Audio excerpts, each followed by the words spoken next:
Electric lines of force पढ़ रहे थे हम, काफ़ी हद तक हमने पढ़ लिया था। लास्ट मैंने करा था electric lines of force due to charged conductor. एक बार वहीं से स्टार्ट कर लेते हैं दोबारा से। मेरे पास मुझे बताना है ELOF due to charged conductor, ये बताना है। ठीक है, चलो कर लेते हैं। मेरे पास एक कंडक्टर है, ये कंडक्टर है मान लेते हैं। ठीक है, इतनी बात। अगर चार्ज्ड है तो excess charge will appear on surface of conductor, ये हमें पता है। Excess charge will appear on surface of conductor such that E is 0 at every interior point of conductor.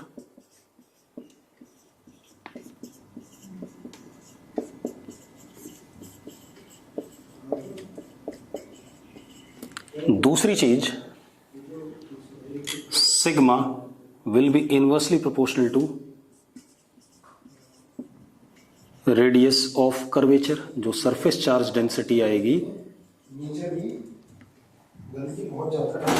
Surface charge density जो कंडक्टर के surface पे आएगी वो inversely proportional to radius of curvature आएगी, ये हमने पढ़ा हुआ है।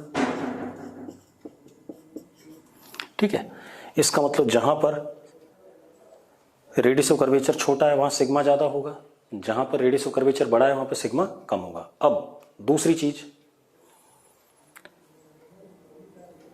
अगर सरफेस का पोटेंशियल Vs है, कंडक्टर के सरफेस का पोटेंशियल Vs है, हमें पता है कंडक्टर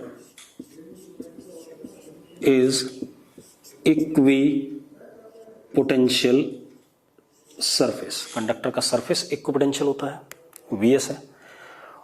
और अंदर इलेक्ट्रिक फील्ड क्या है, 0 है हर पॉइंट पे, तो अंदर भी इंटीरियर का पोटेंशियल क्या होगा, Vs होगा, ये भी हमें पता है। क्यों?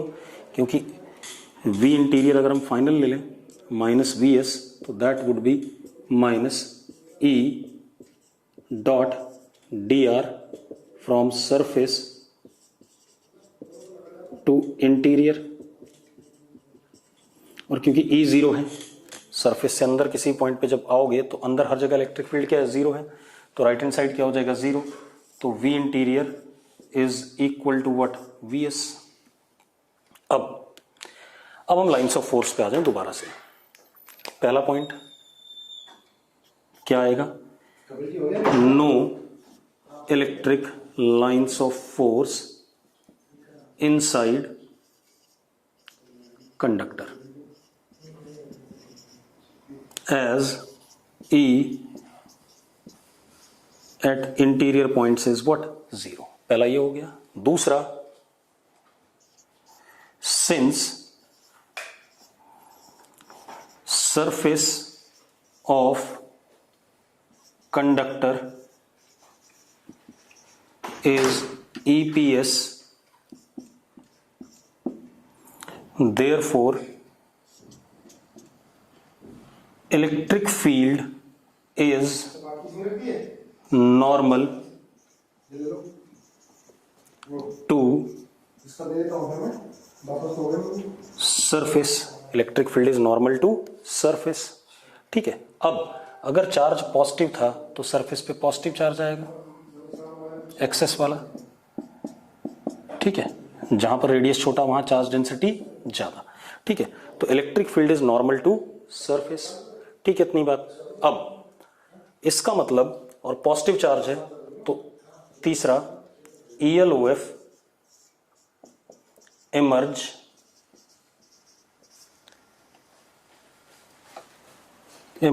normally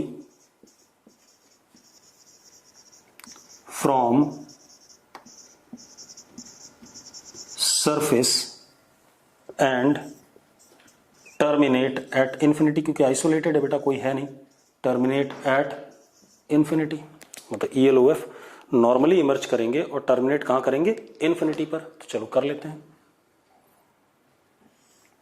ये लाइंस नॉर्मली निकल रही हैं, ये भी नॉर्मली निकल रही हैं, लेकिन अगर ये इंटरसेक्ट करते हुए आपको लग रही हैं तो ये एक दूसरे पे लेटरल प्रेशर लगा करके इंटरसेक्ट नहीं करेंगी, क्योंकि हमें पता है ELOF exert lateral pressure on each other। Note को छोड़ने के बाद जरूर सैनिटाइज करो।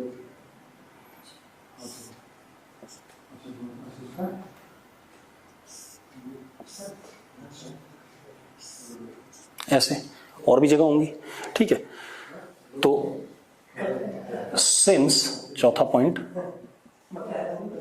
ELOF do not intersect,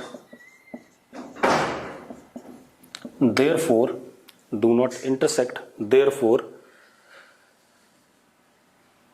they exert lateral pressure on each other। अगला पॉइंट हमारे पास क्या आता है, जहां पर रेडियस ऑफ कर्वेचर छोटा है, if R smaller, sigma large, ELOF are dense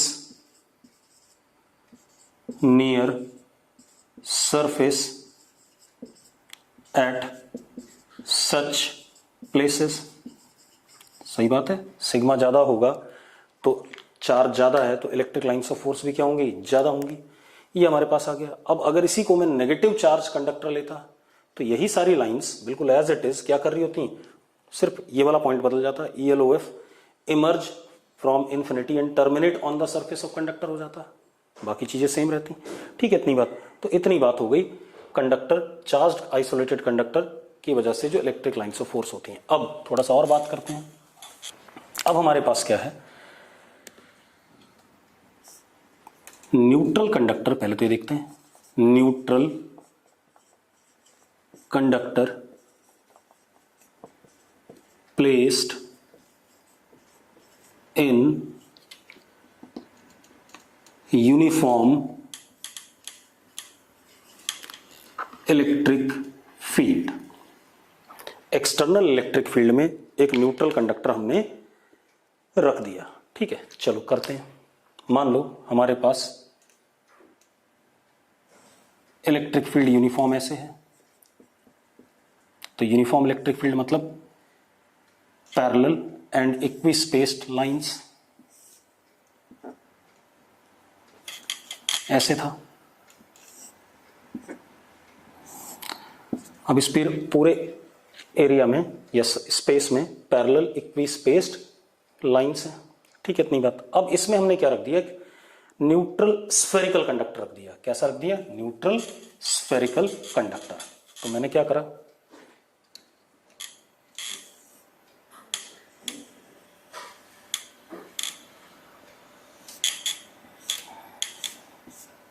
this is neutral spherical conductor. सवाल क्या ले रहा हूं मैं, न्यूट्रल स्फेरिकल कंडक्टर, IIT में भी आ चुका है।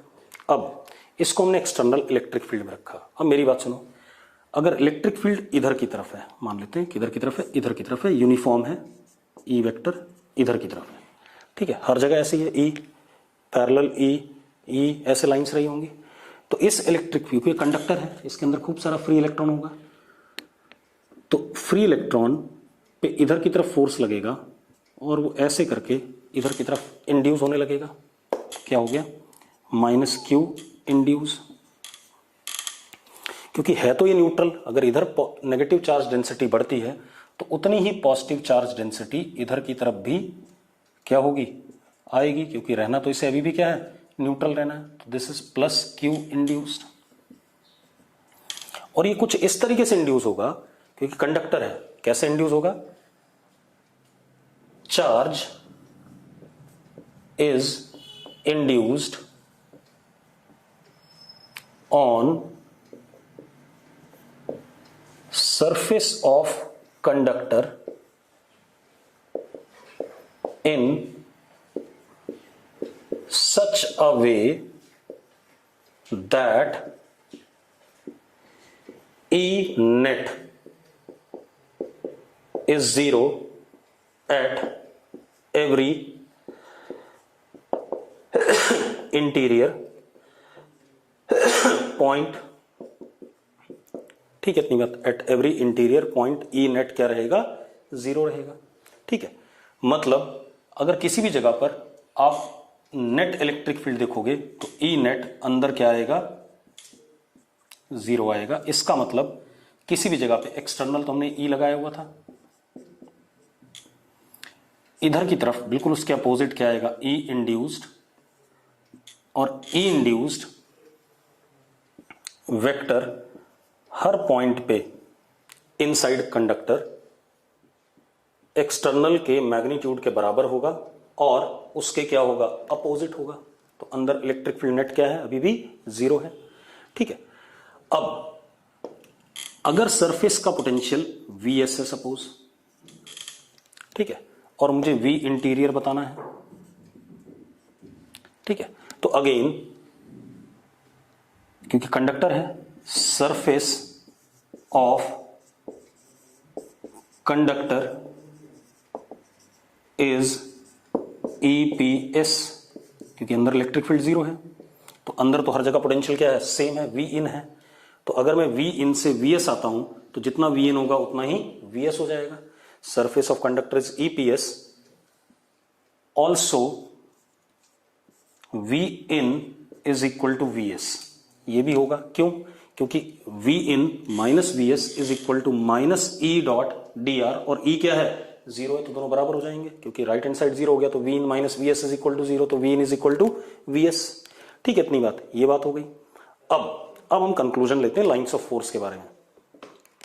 अब आप एक चीज देखो बेटा, सीधी सी बात है. पहला पॉइंट तो ये अपने आप आ रहा है कि कोई भी इलेक्ट्रिक लाइन ऑफ फोर्स अंदर कंडक्टर के नहीं होगी. ये बात तय है. ठीक है, तो पहला point, no ELOF inside conductor as E net अंदर क्या है? 0 है. पहला पॉइंट ये हो गया. दूसरा, ये EPS भी आ गया कंडक्टर, तो इसके ऊपर लाइंस नॉर्मली खत्म होंगी या नॉर्मली निकलेंगी. अब यहां देखो, खत्म भी होंगी कुछ लाइंस. क्यों? क्योंकि नेगेटिव चार्ज है. नेगेटिव चार्ज की क्या कहानी होती है कि वो Q upon epsilon not lines क्या करता है? अपने ऊपर टर्मिनेट करता है. और पॉजिटिव चार्ज की कहानी क्या है? Q upon epsilon not lines अपने से निकालता है. ठीक है, इतनी बात. तो अब जो इलेक्ट्रिक फील्ड हमने लगाई है उसकी शेप में थोड़ा चेंज आएगा. मेरी बात ध्यान सुनना. ये इलेक्ट्रिक लाइन आई, ये ऐसे नॉर्मली. ठीक है, इतनी बात. अब जो अगली लाइन आ रही है उसको अपना शेप थोड़ा सा बदलना पड़ेगा बेटा. क्यों बदलना पड़ेगा? क्योंकि उसको क्या होना है? नॉर्मल होना है. अगर नॉर्मल नहीं हुआ तो ये इक्विपोटेंशियल सरफेस नहीं रह पाएगा, क्योंकि इलेक्ट्रिक फील्ड हमेशा इक्विपोटेंशियल सरफेस के क्या होती है? नॉर्मल होती है. और यहां लाइंस में खत्म करा रहा हूं. क्यों? क्योंकि माइनस Q इंड्यूस है. ठीक है, इतनी बात.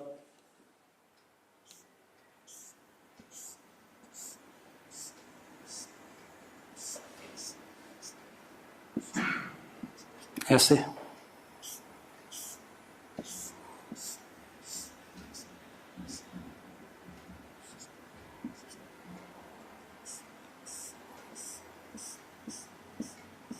जितना नेगेटिव चार्ज है उस हिसाब से वो उतना ही खत्म कराएगा. बाकी लाइंस देखो जरा,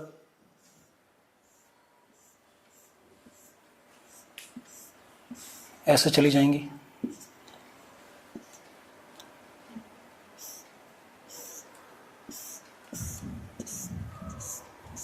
नेगेटिव की तरफ हल्का सा बेंड होकर के ऐसे चली जाएंगी. और देखो इधर से जितनी लाइनें यहां खत्म हुई, क्योंकि जितना माइनस Q इंड्यूस है उतना ही प्लस Q इंड्यूस है, तो उतनी लाइनें उस साइड क्या करेंगी? आगे निकल जाएंगी.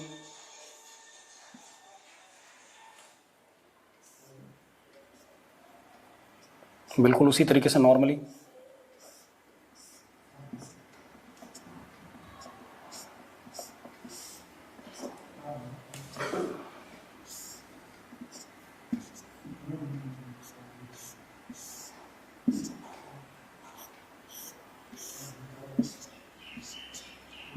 ये आ गया, क्लियर है।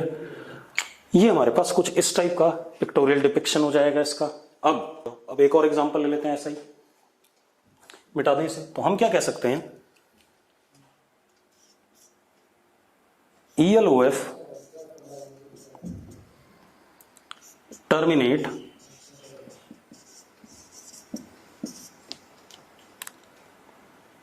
equal number of ELOF terminate and emerge normally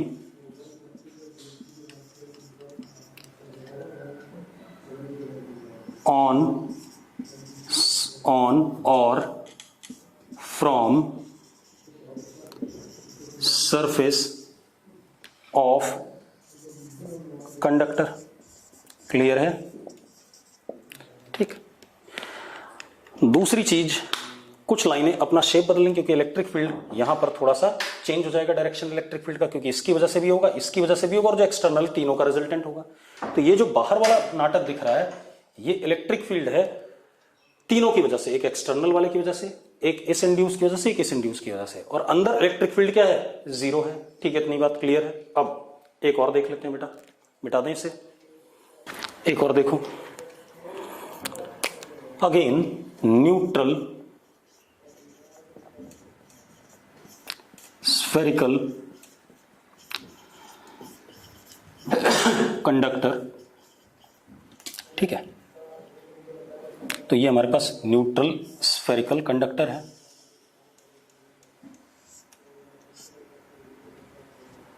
इसके पास में यहां पर हमने एक प्लस क्यू पॉइंट चार्ज रख दिया। क्या रख दिया? Plus Q point charge. अब प्लस क्यू पॉइंट चार्ज अगर ये ना होता तो लाइंस कैसी होती इसकी? रेडियली आउटवर्ड होती, लेकिन ये आ गया। तो जब ये पॉजिटिव चार्ज यहां आ गया तो इसकी इलेक्ट्रिक फील्ड होगी यहां पर। इलेक्ट्रिक फील्ड जो होगी इसकी यहां पर, जरा देखो, अगर इसको हम भूल जाए थोड़ी देर के लिए तो ऐसे होती कुछ इलेक्ट्रिक फील्ड इसकी। इस इलेक्ट्रिक फील्ड की वजह से इधर की तरफ क्या नेगेटिव चार्ज डेंसिटी आ जाएगी कुछ ना कुछ, क्योंकि नेगेटिव चार्ज को अपनी तरफ, क्योंकि कंडक्टर के अंदर खूब सारा फ्री इलेक्ट्रॉन है, तो नेगेटिव चार्ज को अपनी तरफ क्या करेगा? खींचना चाहेगा। तो इस साइड में ये नेगेटिव चार्ज आ गया, माइनस क्यू इंड्यूस, क्योंकि न्यूट्रल है तो उतना ही प्लस क्यू इंड्यूस इधर भी आएगा। ऐसा कुछ हो गया।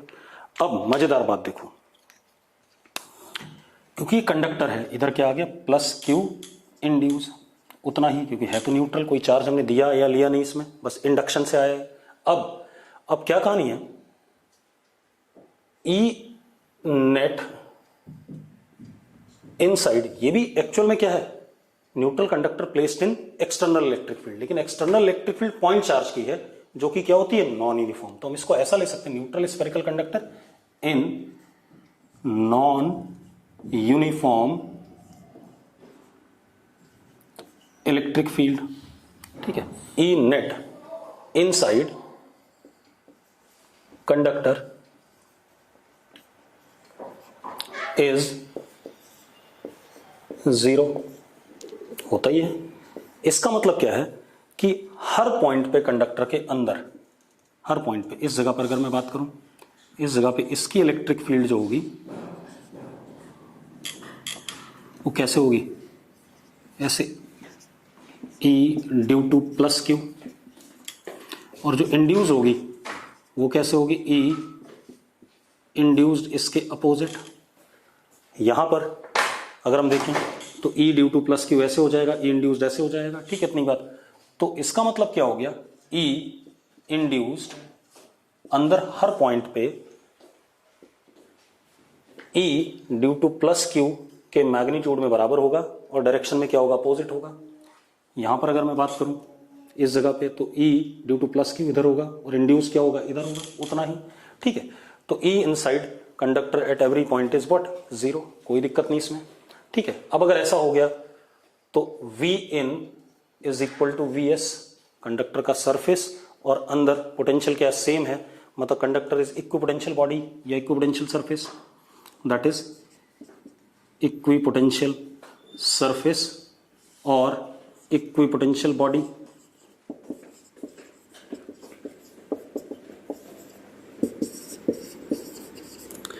अब हम कंक्लूड क्या कर सकते हैं?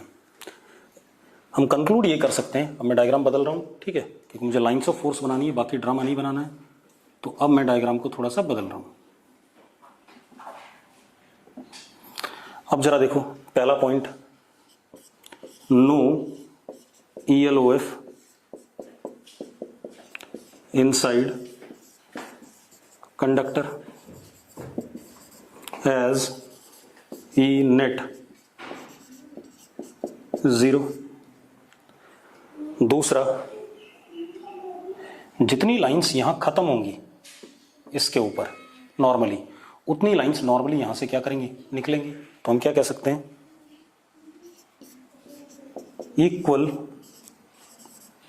नंबर ऑफ ELOF टर्मिनेट और इमर्ज फ्रॉम, क्योंकि दोनों इंड्यूस चार्जेस का मैग्नीट्यूड सेम है, इसलिए जितनी लाइनें इस पे खत्म होंगी उतनी इससे निकलेंगी। तो equal number of ELOF terminate और इमर्ज फ्रॉम, टर्मिनेट ऑन और इमर्ज फ्रॉम सरफेस, कैसे, नॉर्मली। ठीक है, इतनी बात। अब जरा देखो, ये बनाया मैंने,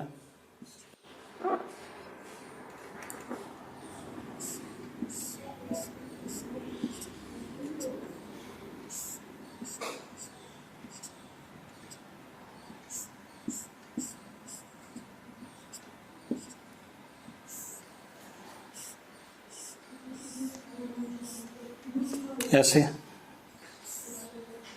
ऐसे ऐसे, इसी तरीके से इधर,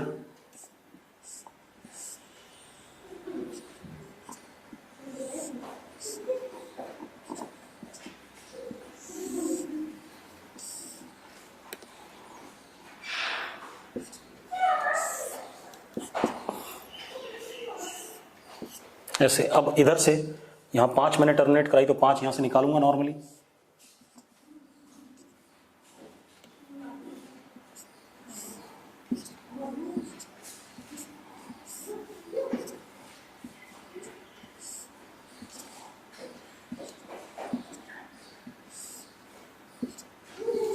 ऐसा कुछ क्लियर है इतनी बात?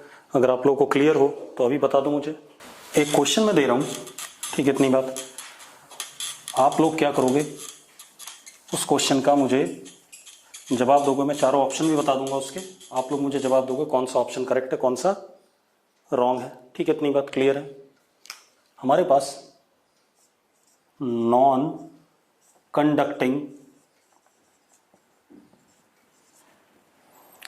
इनफाइनाइट शीट्स हैं एज शोन।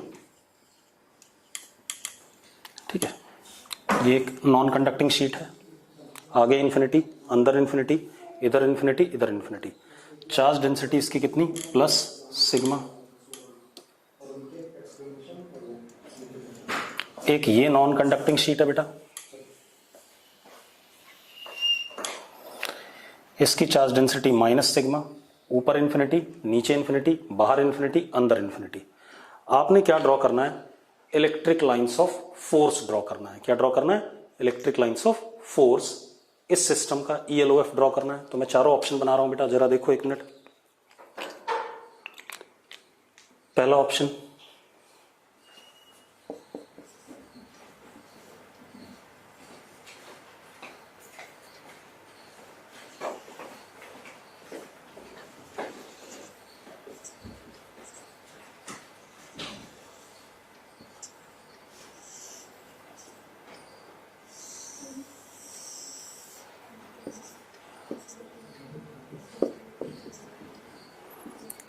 दूसरा ऑप्शन,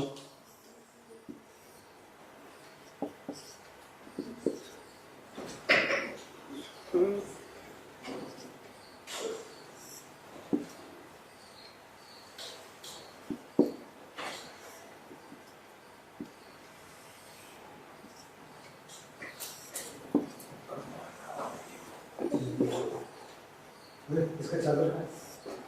मैंने आपको दो ही ऑप्शन दिए बेटा, ठीक है। आप इन दोनों ऑप्शन में से मुझे क्या कहते हैं चेक करके बताओ, पहला सही है दूसरा सही है। जिन्होंने फर्स्ट आंसर बोला है उन्होंने गलती करी है, ठीक है। इतनी फर्स्ट आंसर नहीं है, ठीक है। अब क्यों नहीं है फर्स्ट आंसर? नॉन कंडक्टिंग है बेटा ये, ठीक है। नॉन कंडक्टिंग अगर शीट है, ठीक है, इतनी बात, तो वो इक्विपोटेंशियल जरूरी नहीं है कि होगा, ठीक है। अगर वो इक्विपोटेंशियल नहीं है, ठीक है, इतनी बात, तो ये भी जरूरी नहीं कि इलेक्ट्रिक फील्ड उसके क्या हो, नॉर्मल हो, ठीक है। तो अब जरा देखो एक मिनट, पहले आप यहां ध्यान सुनना।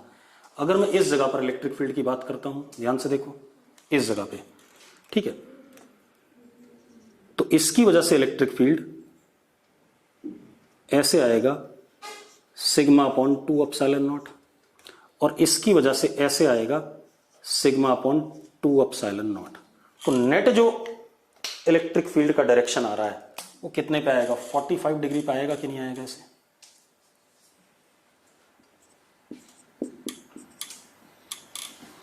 45 डिग्री पे आएगा कि नहीं आएगा? हाँ या ना? अगर मैं यहां भी बात करता हूं, कहीं पर भी बात करूं, तो इन दोनों का मैग्नीट्यूड ये रहेगा, तो नेट जो इलेक्ट्रिक फील्ड आएगा कैसा आएगा? 45 डिग्री इधर। अगर मैं यहां बात करूं, इधर देखो जरा, तो इसकी वजह से सिग्मा बाय 2 एप्सिलॉन नॉट, इसकी वजह से भी सिग्मा बाय 2 एप्सिलॉन नॉट, तो नेट अगेन 45 डिग्री पे आएगा कि नहीं आएगा? ऐसे ही आने वाला है। तो अब आप देखो क्या बनने वाला है, आप लोगों ने गलत बनाया हुआ है, देखो सेकंड आंसर है इसका, कैसा आएगा? इलेक्ट्रिक फील्ड पॉजिटिव से नेगेटिव जरूर होगी, लेकिन कितने एंगल पे? 45 डिग्री पे, क्योंकि हर जगह 45 आ रहा था, ये 45, ये भी क्या 45, सेम वे ऐसे,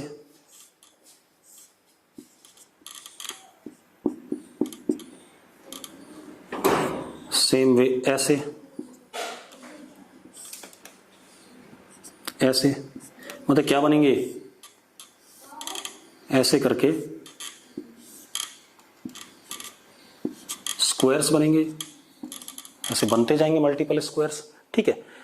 और पैरेलल भी होंगे और इक्वी स्पेस्ड भी होंगे, क्योंकि इलेक्ट्रिक फील्ड का मैग्नीट्यूड और डायरेक्शन इस क्वाड्रेंट में इधर की तरफ है 45 डिग्री पे और यूनिफॉर्म है, इस क्वाड्रेंट में इधर की तरफ है और 45 डिग्री एंगल पर है और यूनिफॉर्म है, इस क्वाड्रेंट में ऐसा है, इस क्वाड्रेंट में ऐसा है, ठीक है। क्योंकि मैग्नीट्यूड क्या है? सिग्मा बाय 2 एप्सिलॉन नॉट और सिग्मा बाय 2 एप्सिलॉन नॉट दोनों 90 डिग्री पे, उनका क्या रिजल्टेंट?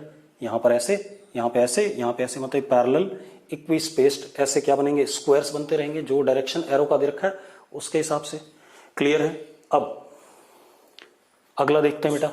तो दिमाग चलाना है, ठीक है, इतनी बात, अपने आप को जिंदा रखना है, ये नहीं कि जैसा मैं बोल रहा हूं क्वेश्चन को पढ़ भी लो कि क्या बोल रहा हूं मैं, ठीक है। क्लियर है? अगर क्लियर है तो यस लिख दो फटाफट चैट बॉक्स में। अब अभी तक हम क्या सोच रहे थे कि भाई इलेक्ट्रिक लाइंस ऑफ फोर्स हम पिक्टोरियली बना तो रहे थे, लेकिन मैं सिर्फ आपको लॉजिकली समझा रहा था, मैथमेटिकली मैंने कोई बात नहीं करी कि mathematically electric line of force का शेप ऐसा क्यों है। जैसे डाइपोल था, एक प्लस क्यू और एक माइनस क्यू पॉइंट चार्ज, तो हमने देखा था इलेक्ट्रिक लाइंस ऑफ फोर्स ऐसे बनती थी। तो ऐसा क्यों, ये वाला शेप है क्या, क्यों बन रही है ऐसे, वो बतानी थी, ठीक है। मतलब मैथमेटिकल इक्वेशन चाहिए मुझे इस कर्व की, ये कहानी है, ठीक है, इतनी बात। तो अब हम क्या करने वाले हैं, मैथमेटिकल और लोकस ऑफ ELOF, जो इलेक्ट्रिक लाइंस ऑफ फोर्स बन रही है उसका लोकस या मैथमेटिकल उनका प्रूफ कि ऐसा ही क्यों बन रहा है। अभी तक हमने सिर्फ क्या करा था, लॉजिकली एक्सप्लेन करा था कि इस जगह पे इलेक्ट्रिक फील्ड देखो ऐसी आ रही, रिजल्टेंट ये आ रहा है तो हम ऐसा बना लें, ठीक है, इस तरीके की बात करते थे। लेकिन अब मैं मैथमेटिकल बात करने वाला हूं। अब हमें जो भी सवाल मिलेंगे पेपर पे मिलेंगे बेटा, पेपर पे करना है या बोर्ड पे करना है, ठीक है, इतनी बात। तो हम अपने आप को 2 डायमेंशन में रिस्ट्रिक्ट रखें, वहीं से बात बन जाएगी। मान लो ये हमारा बोर्ड है, this is X axis, this is Y axis, हमने बोर्ड को 4 क्वाड्रेंट्स में डिवाइड कर दिया। किसी सिस्टम की वजह से suppose electric line of force ये है, this is electric line of force due to any system,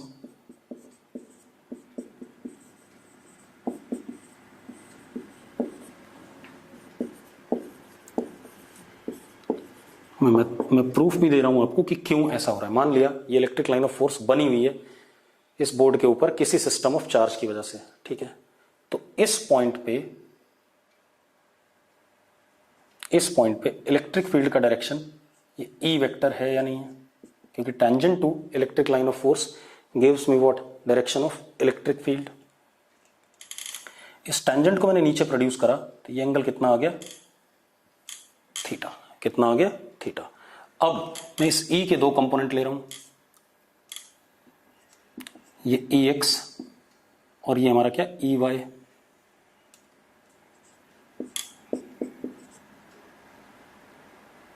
ठीक है, ये एंगल कितना होगा, थीटा होगा या नहीं होगा, पहले बता दो मुझे। होगा थीटा। अब जरा देखो ये एंगल थीटा हो गया, ठीक है। तो अब जरा देखो tan theta can be written as E Y upon E X and tan theta is what, tan theta is tangent की value at this point to the curve and tangent की value at this point due to curve is called as what, slope and slope is what, इस curve का dy by dx, इस curve का क्या, dy by dx। इतनी बात अगर clear है तो बोर्ड पे लिखो जरा फटाफट, यस। बोर्ड पे नहीं, चैट बॉक्स में जल्दी लिखो। मैं ई वाई अपॉन ई एक्स को dy by dx लिख सकता हूं या नहीं लिख सकता हूं, यस यस यस, ठीक है ठीक है ठीक है ठीक है, बस बस। अब तो बड़ी जल्दी समझ जाते हो। अब क्या कहानी, तो dy by dx is equal to E Y upon E X, ये आ गया हमारे पास, ठीक है। इतनी बात। इस डिफरेंशियल इक्वेशन को सॉल्व करके मुझे y as a function of x मिल जाएगा, यानी कि इलेक्ट्रिक लाइन ऑफ फोर्स का कर्व मिल जाएगा, किसके ऊपर, एक्स वाई प्लेन के ऊपर, ठीक है। इतनी बात। अब जरा एक आधा सवाल करके देखते हैं तो क्लियर हो जाएगा, ठीक है। जैसे मुझे कहा गया electric field is 2i cap, ये दे दी, इसकी लाइन ऑफ फोर्स बना दो, ठीक है। तो सबको पता है 2i कैप मतलब मैग्नीट्यूड इसका 2 है और डायरेक्शन इसका i कैप है, मतलब ये क्या हो गया, यूनिफॉर्म इलेक्ट्रिक फील्ड हो गया। कैसी इलेक्ट्रिक फील्ड हो गई, यूनिफॉर्म इलेक्ट्रिक फील्ड। मतलब इसकी जो आप लाइंस बनाओगे, चलो मैं बता देता हूं,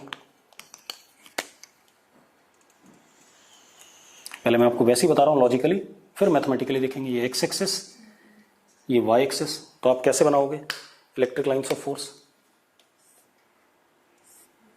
एक्स एक्सिस की तरफ डायरेक्टेड,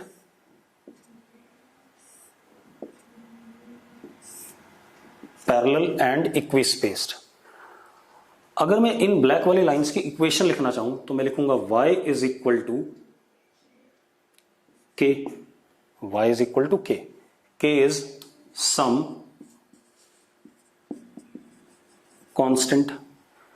देखो y is equal to K का मतलब है it is family of lines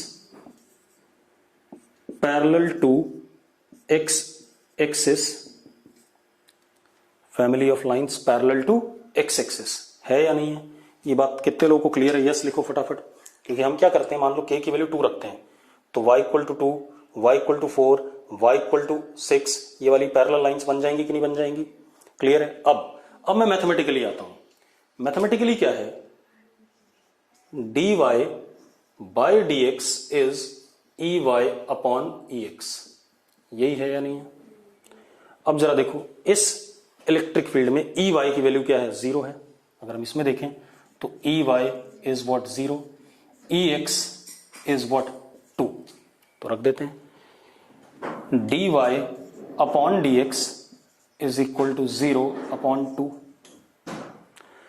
तो क्या आ गया बेटा, D Y is equal to what 0। अगर हम इंटीग्रेट कर दें तो क्या आएगा, dy 0 मतलब y is what constant which is what k। आ गया कि नहीं आ गया, अपने आप क्या आ गया, family of lines parallel to x axis. कितने लोगों को ये बात क्लियर है, जल्दी से नोट लिखो, जल्दी से लिखो। बिल्कुल बढ़िया, क्लियर है, बहुत बढ़िया। अब आगे बात करते हैं बेटा, एक और देखते हैं। अगर मैं इसी को करता,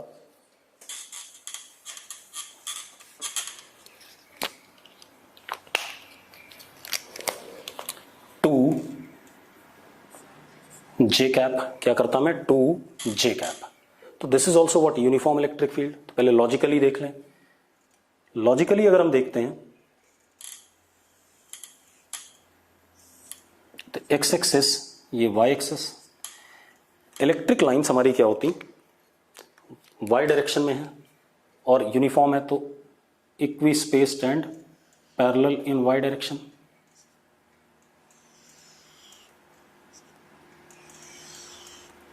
ऐसे आ जाती बेटा, हाँ या ना। और हम लिखते x is equal to what, k, family of lines parallel to y axis. अब यहां आ जाते हैं, इस वाले में देखते हैं बेटा। अब जरा देखो, ex कितना है 0, ey कितना है 2 है, तो dy by D X is equal to E Y upon E X. तो dy upon D X is equal to 2 upon 0। तो बेटा क्या हो गया, 0 इधर ले आए, 2 इधर ले आए, तो क्या हो गया dx इज इक्वल टू 0, यानी कि x is equal to what, k। x is equal to k क्या हो गया, family of lines parallel to what, y axis. ठीक है, इतनी बात, कोई दिक्कत नहीं इसमें, सिंपल सी कहानी है। अब थोड़ा सा टिपिकल सवाल लेते हैं।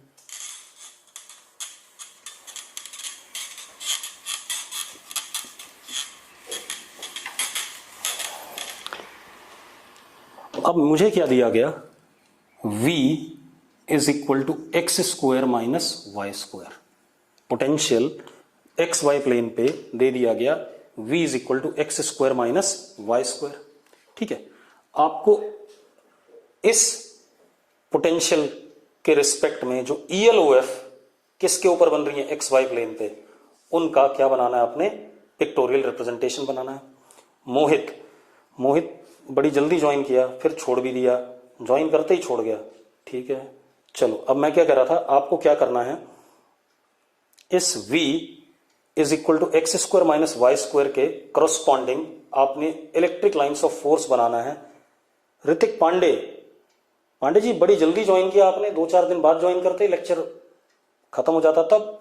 ठीक है, अब क्या कहानी है, मैं क्या कह रहा हूं, v is equal to X square minus Y square की वजह से जो electric lines of force X Y plane पे बननी है उसको आपने बनाना है। ठीक है, इतनी बात, एक्स वाई प्लेन के ऊपर या पेपर के ऊपर। ठीक है, अब कैसे बनाएंगे बेटा, मैं बता देता हूं। सबसे पहले तो मुझे इलेक्ट्रिक फील्ड चाहिए, तो मैं सबसे पहले EX निकालता हूं। EX is minus dV upon dx, तो EX comes out to be minus 2x। आगे कि नहीं आ गया, हाँ या ना। इसी तरीके से EY is minus dV upon dy, यानी कि EY is equal to minus 2y। ठीक है भाई, अब ये आ गया हमारे पास। अब हमारे पास है क्या, dy by D X is equal to EY upon EX, यही रिजल्ट है हमारे पास, रख देते हैं बेटा। तो dy upon D X is equal to minus 2y upon minus 2x। तो बेटा क्या हो जाएगा, y अपॉन, नहीं ये माइनस नहीं आएगा, ये प्लस आएगा बेटा, क्योंकि यहां पर जरा देखो माइनस साइन था, तो माइनस माइनस 2 बार प्लस। अच्छा, एक डीपीपी में सवाल का जब मैंने सॉल्यूशन दिया था तो उसमें मैंने एक माइनस वाली गलती कर दी थी, तो आप लोग उसे ठीक कर लेना। ठीक है, अब कितना आ गया बेटा, plus 2y upon minus 2x। तो dy upon dx is equal to minus y upon x, ये आ गया हमारे पास। अब जरा देखो बेटा, dy upon y is equal to minus dx upon x। Integrating both sides, मैं लिमिट नहीं लगा रहा हूं क्योंकि मुझे पता ही नहीं है, तो मैं कांस्टेंट में खेलूंगा। अगर लिमिट नहीं लगी है तो हम इंटीग्रेट करने के बाद कांस्टेंट डालते हैं, आपको पता है। तो क्या हो गया इधर, log y is equal to minus log x plus some constant p। इसको इधर ले आए, log y plus log x is equal to p, log X Y is equal to p, p constant है, ध्यान रखना। तो X Y is equal to e की power p, वो भी कांस्टेंट आएगा, suppose let it be what k। तो हमारा जो कर्व बनेगा X Y is equal to constant, x Y is equal to constant आपको पता है क्या होता है, रेक्टेंगुलर हाइपरबोला होता है। तो बना लेते हैं बेटा, आप जरा देखो।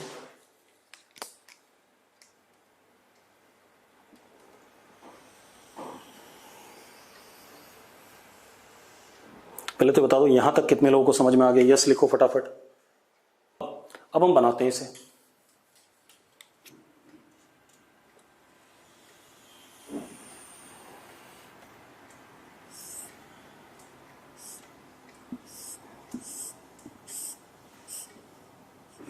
This is X axis, this is Y axis, ऐसा कुछ हमारे पास। अब मेरी बात ध्यान सुनो, रेक्टेंगुलर हाइपरबोला बन रहा है तो पहले बना ही लूं वैसे ही।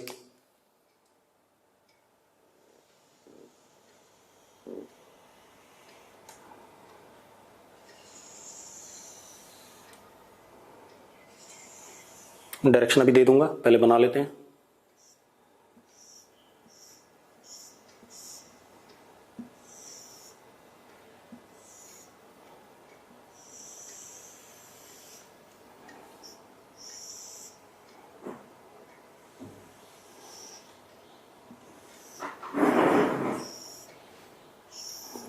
जैसे से आप के की वैल्यू बदलोगे बदलता रहेगा, ठीक है। अब एरो देते हैं बेटा, जरा देखो।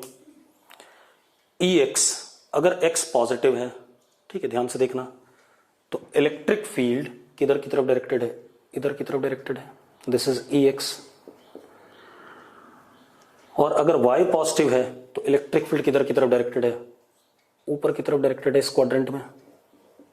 तो रिजल्टेंट कुछ ऐसा आ रहा है। तो जो एरो लगेंगे वो ऐसे लगेंगे इसमें। फोर्थ क्वाड्रेंट में आ जाए, एक्स पॉजिटिव है तो ई एक्स ऐसा, वाई नेगेटिव है तो कैसे, ई वाई ऐसे। तो ऐसा कुछ आ गया इलेक्ट्रिक फील्ड। मतलब इसमें एरो कैसे लगेंगे, ऐसे लगेंगे। क्लियर है। सेकंड क्वाड्रेंट में आ जाए, एक्स नेगेटिव है तो ई एक्स क्या हो जाएगा, पॉजिटिव। और y कैसा है, पॉजिटिव है तो ई वाई कैसा, पॉजिटिव। तो इलेक्ट्रिक फील्ड ऐसा कुछ आएगा। इसमें x नेगेटिव है तो ई एक्स इधर, और y नेगेटिव है तो ई वाई नीचे। ई वेक्टर आ गया। देखो कितना बढ़िया रिजल्ट बन गया। तो मैंने आपको मैथमेटिकली ही बता दिया कि कैसे होता है, ठीक है। कितने लोगों को क्लियर है, जल्दी से यस लिखो। अब इसके बाद एक और चीज देखते हैं, मिटा दें इसे, एक क्वेश्चन और ले लेते हैं। आप लोगों को पूरा टाइम दूंगा बनाने के लिए, उसके बाद देखना। हमारे पास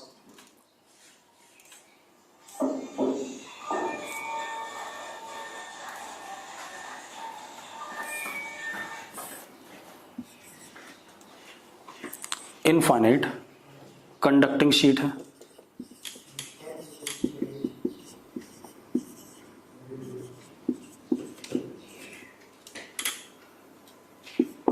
कैसा, न्यूट्रल। इसके ऊपर हमने यहां पर एक प्लस क्यू चार्ज रख दिया बेटा। क्या रख दिया, प्लस क्यू चार्ज। आपको इसकी वजह से electric lines of force draw करनी है। जरा ड्रॉ करो फटाफट, देखते हैं जल्दी से। अब जरा देखो बेटा, ये पॉजिटिव चार्ज है तो यहां पर नेगेटिव चार्ज इंड्यूस होगा, माइनस क्यू इंड्यूस। उतना ही यहां क्या आएगा, प्लस क्यू इंड्यूस भी आएगा, क्योंकि न्यूट्रल था ये। तो अब जो इससे लाइंस निकलेंगी, अंदर तो कोई लाइन नहीं होगी, ये बात पता है, क्योंकि कंडक्टर है। अंदर इलेक्ट्रिक फील्ड अगेन क्या होगा, जीरो होगा। अब इससे जो लाइंस निकलेंगी, ये ध्यान रखना, वो इस सरफेस पे नॉर्मली खत्म होंगी, और जितनी यहां नॉर्मली खत्म होंगी उतनी ही नॉर्मली यहां से क्या करेंगी, बाहर की तरफ निकलेंगी। तो क्या कहानी है, ये हमारे पास एक लाइन आई नॉर्मली, जितनी मैं इसके ऊपर दिखाऊंगा गिरते हुए उतनी ही दूसरी साइड से निकलेंगी। ऐसे इस साइड भी,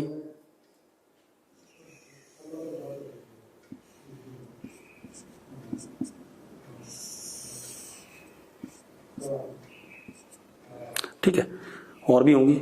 इधर ऐसे करके ये क्या कर जाएंगी, नॉर्मली निकल जाएंगी उतनी लाइनें, क्योंकि जितना ऊपर चार्ज नेगेटिव इंड्यूस हुआ उतना ही नीचे क्या इंड्यूस हुआ, पॉजिटिव चार्ज इंड्यूस हुआ। कोई दिक्कत है इस बात में? ठीक है, अब एक और चीज देखते हैं बेटा, लास्ट पॉइंट हमारा इलेक्ट्रिक लाइंस ऑफ फोर्स के बारे में, उसके बाद इलेक्ट्रिक लाइंस ऑफ फोर्स खत्म हो जाएगा। अब जरा देखो लास्ट पॉइंट क्या हमारे पास इलेक्ट्रिक लाइंस ऑफ फोर्स के बारे में, ELOF due to system of charge at rest are always open curves और लाइंस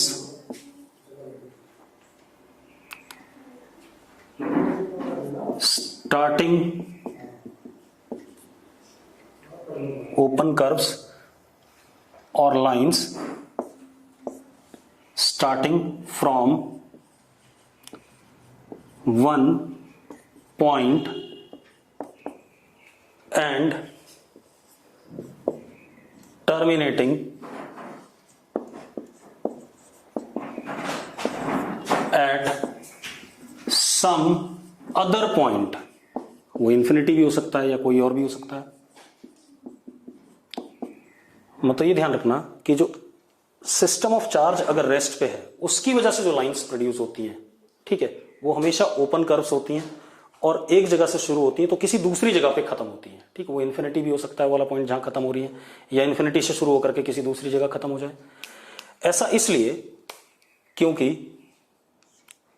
E इज ऐसे सिस्टम के लिए, due to system of charge at rest, E is conservative in nature. E is conservative in nature, और conservative field हमेशा open होती है, close loop में कभी नहीं होती है। तो लिख देते हैं, सिंस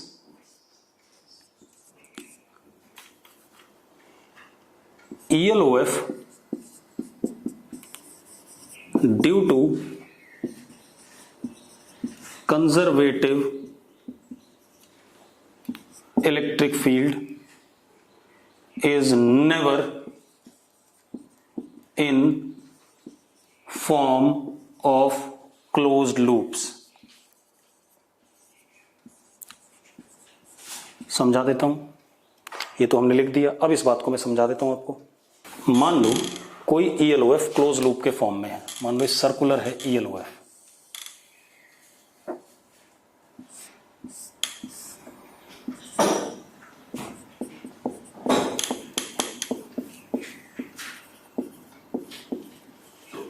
हमने यहां पर एक पॉइंट चार्ज रखा प्लस Q, तो इस पे फोर्स ऐसे लगेगा टेंजेंट, ये हमारा dr। अब अगर मैं इसको इसके ऊपर घुमा के, चलो यहां ले आया, यहां पर QE, ये कैसा dr, तो इसको अगर घुमा के पूरा लाते हैं तो work done in closed loop कितना हो जाएगा, Q into E into 2 pi R। अगर 2 पाई कैपिटल R, अगर इसका रेडियस कितना है, R है सर्कुलर लूप का, dr QE और dr के बीच में एंगल हर जगह क्या है, 0 है, तो डॉट प्रोडक्ट में QE इंटू dr आ जाएगा। dr का इंटीग्रेशन क्या, सारी लेंथ, क्योंकि स्केलर क्वांटिटी हो गई तो लेंथ हो गई, वो डॉट प्रोडक्ट हो गया, तो dr क्या हो जाएगा, QE into 2 pi R, which is not equal to 0। तो अगर वर्क डन क्लोज लूप में किसी फोर्स की वजह से 0 नहीं है तो नॉन कंजर्वेटिव हो जाएगा कि नहीं हो जाएगा। तो अगर work done in close loop non zero है, सो we can say such ELOF which are in form of closed loops are non-conservative। ठीक है, तो मतलब ये ध्यान रखना कि सिस्टम ऑफ चार्ज जो रेस्ट पे है वो कंजर्वेटिव फील्ड प्रोड्यूस करता है, तो उसकी ईएलओएफ क्या होंगी, ओपन कर्व्स होंगे या ओपन लाइंस होंगी। लेकिन अगर कहीं पर क्लोज लूप में ईएलओएफ है तो वो क्या होता है, हमारे पास क्या हो जाता है, नॉन कंजर्वेटिव हो जाता है। और ये वाला भी हम पढ़ेंगे, लेकिन कहां पर, मैग्नेटिक इफेक्ट वाले चैप्टर में। वहां पर भी जो मैग्नेटिक फील्ड वाले चैप्टर में जो इलेक्ट्रिक फील्ड प्रोड्यूस होती है वो नॉन कंजर्वेटिव होती है। ठीक है, तो उसको हम वहीं पर देखेंगे। ठीक है, इतनी बात। चलो आज का लेक्चर मैं यही छोड़ रहा हूं। ठीक है, बाकी हम अगली क्लास में लाइंस, इलेक्ट्रिक फ्लक्स और क्या कहते हैं, इलेक्ट्रिक फ्लक्स की बात करेंगे, और थोड़ा सा हम क्या करेंगे, सॉलिड एंगल की बात करेंगे। ठीक है, चलो।